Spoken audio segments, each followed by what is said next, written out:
فرمایا کہ بعض لوگ یہ کہتے ہیں کہ نئے اسلامی سال کی مبارکباد ایک دوسرے کو اس لیے مت دیں کہ اس کے شروع میں ہی حضرت عمر فاروق رضی اللہ تعالی عنہ کی شہادت اور پھر حضرت امام حسین رضی اللہ تعالی عنہ کی شہادت مبارکہ ہے جو باعث غم ہے، تو اس لیے مبارکباد دینا مناسب نہیں ہے۔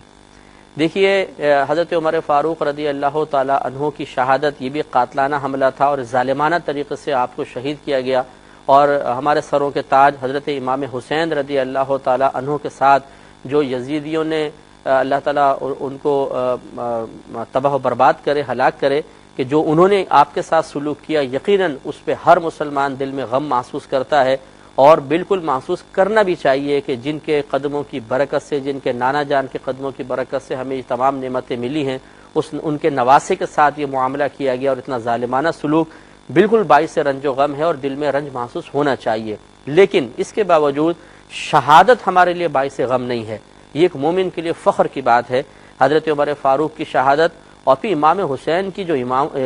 شہیدوں کے امام کہلاتے ہیں، امام الشہداء کہلاتے ہیں، ان کی شہادت ہمارے لیے کوئی باعث افسوس نہیں ہے، بلکہ ان کی شہادت، صرف شہادت کو اگر دیکھا جائے تو ہمارے لیے فخر کی بات ہے کہ امام حسین رضی اللہ تعالیٰ عنہ نے، جو کہ واقعی آل رسول بھی تھے، اور انہی کا خاصہ ہے کہ دین کے لیے آل رسول نے جو قربانیاں دی ہیں، یقیناً ان قربانیوں کی نظیر اور مثال پیش کرنا یہ پاسبل نہیں ہے۔ تو ہمارے لیے تو فخر کی بات ہے کہ ہم اگر